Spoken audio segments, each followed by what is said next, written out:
Kia ora, I'm Dr. David Parsons, National Postgraduate Director at the Mind Lab, and in this assessment overview I'm going to go over some of the basic information about how to find the information about assessments and how to submit them.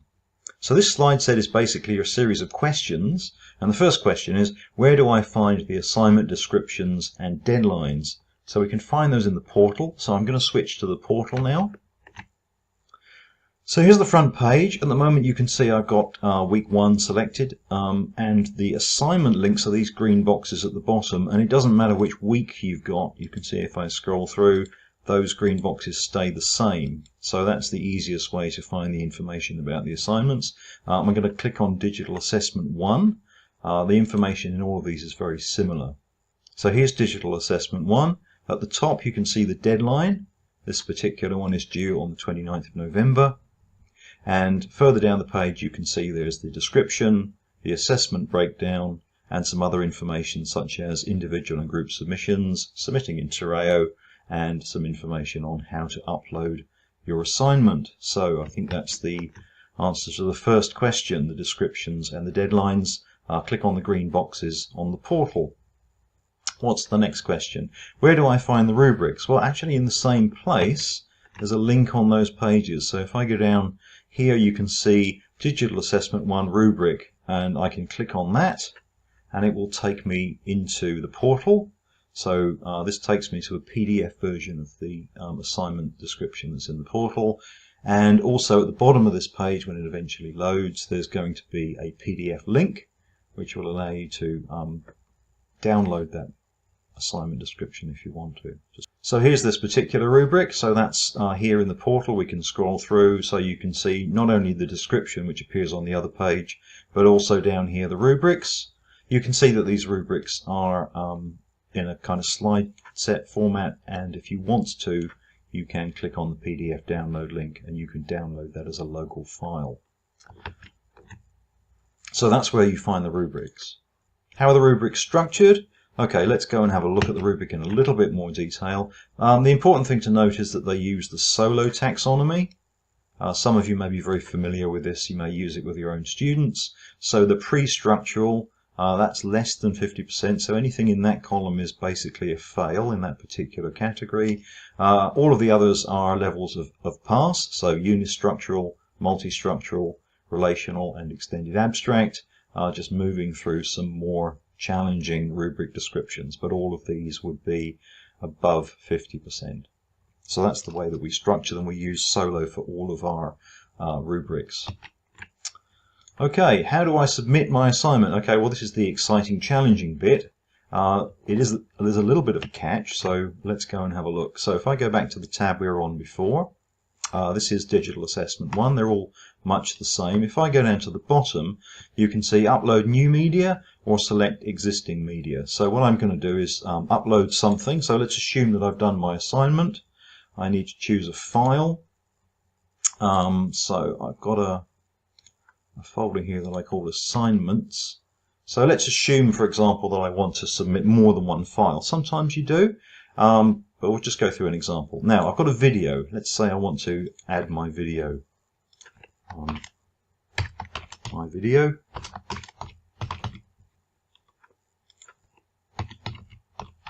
Assignment 1. This doesn't really matter too much what you put in here. Sometimes it's useful to provide some descriptions. You can add tags if you want. For example, digital.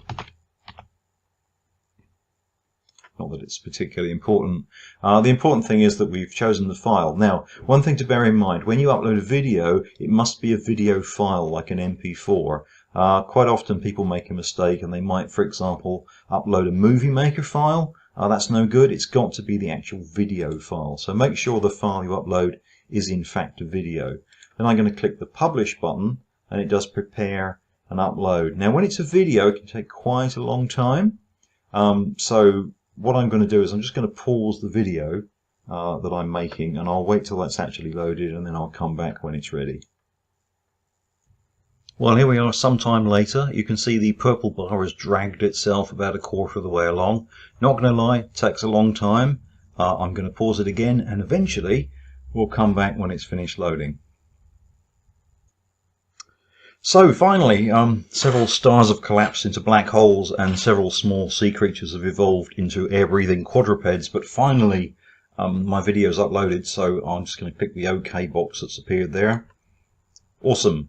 So that's completed. So what I'm going to show you now is the fact that we can actually upload more than one file. Click on Digital and Collaborative Learning and go down to Assessment 1. So here we are with Digital Assessment 1. If I scroll down, I can see that my video has been uploaded. I'm going to upload something else just to show that you can upload something else. Now, the likely example is that you'll be uploading your Turnitin report. For the Leadership Assignment 1, you need to upload an essay and a Turnitin report, so I'm just going to do that one. So choose my file. Here's my Turnitin report and click Publish. This should be a lot quicker than the video because it's only a PDF, so I'll just wait for that to go.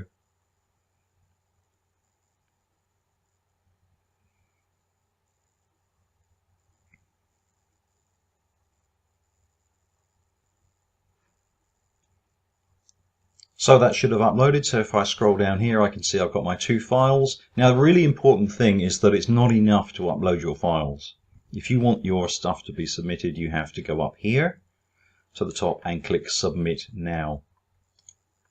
If you don't do that, your work won't be graded.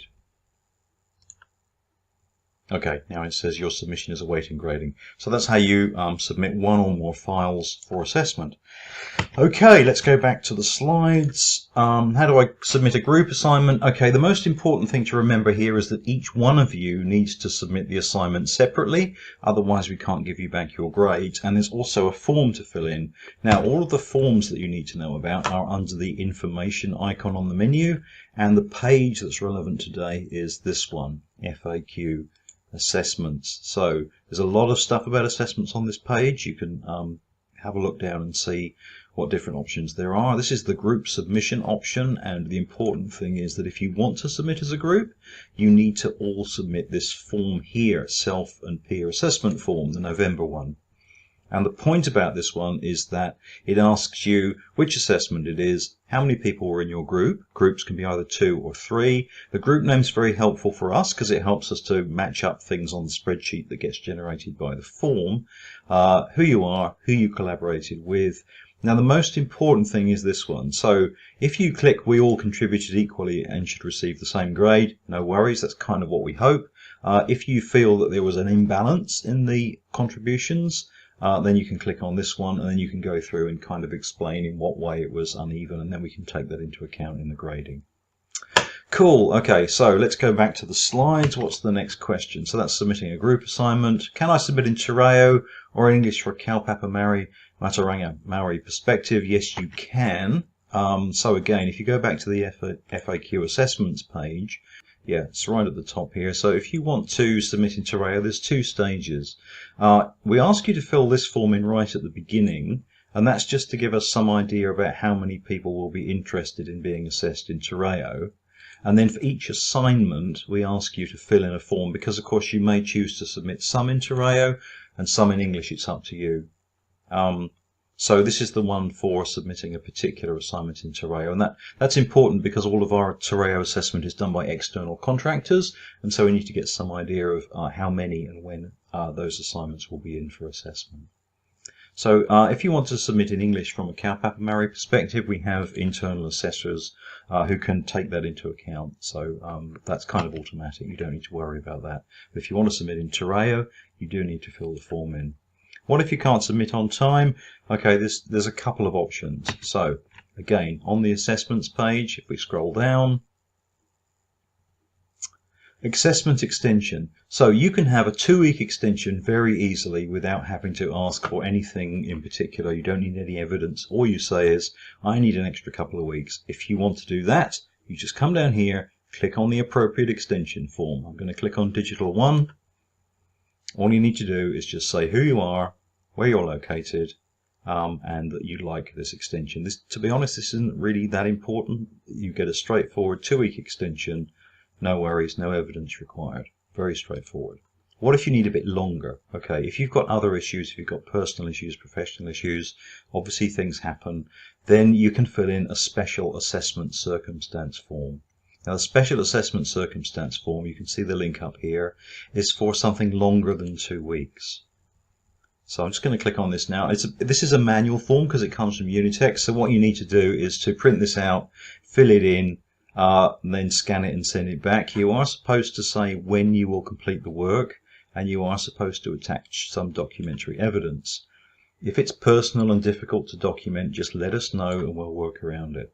Now, for special assessment circumstances, we can normally give you up to 6 weeks without any particular issues. If you need longer than that, we can approve it. We just need to have a chat with you about it, hopefully get some evidence, say if it's medical or whatever, and then we can give you a longer time. The normal SAC process, which is fairly straightforward, is up to 6 weeks after the deadline. Okay, so that's if you want a bit of an extension. What's the process for special assessment circumstances? What happens is you fill the form in, you send it to Postgrad at the Mind Lab, it gets processed. If it's within the 6 weeks, it's a formality, and then you'll get an acknowledgement from Unitec. If it's beyond 6 weeks, then we have to put it to committee. It's not normally a problem, so we do try and give you extra time if you need it. Sometimes people have, serious issues and they need quite a long time. It's not a problem. Just make sure that if you've got problems, you communicate with us, let us know, and we'll sort something out. Okay, so what's the pass mark? What if I get less than that? Well, the pass mark is 50%. The important thing is that it's 50% average. So let's say you get 45% in your first assignment for DCL, just saying. If you got more than 55 in the second assignment, you wouldn't need to worry about that because your average would still be above 50. If your average is below 50, you can resubmit one assignment per course. So what we kind of recommend is that if you do get less than 50%, you kind of hang fire, see what happens in the second assessment, and we'll try and work things out. So you can resubmit, and we'll sort of do the very best we can to make sure that even if you have an assignment that kind of goes wrong, you can get through everything. What happens if I fail the assignments for a course? Well, as I say, you can resubmit up to one assignment. If you don't manage to complete a particular course, then you can't complete the entire program. However, you could still gain credits in the other courses. So one thing that's important to bear in mind is even if you find yourself struggling to complete one course, doesn't mean you should give up. You should try and complete as many courses as you can, take those credits with you, and then those credits remain valid for the future. So if you need to come back and finish the program at another date because of personal circumstances or whatever, that's fine. Just try and get as many credits as you can. Don't give up. Don't stop communicating with us. Let us know. Okay, so that's pretty much it. I'm going to go back to the portal briefly. Sorry, let's go back to the portal here. So remember, most of the information that you need is under this button here, the information button. I pointed out a few things on the assessment. There's a whole raft of other things here that you may find useful. And the most important email address is this one here, postgrad@themindlab.com. If you've got any queries about postgrad, assessment, anything like that, just drop them an email and they'll sort it out.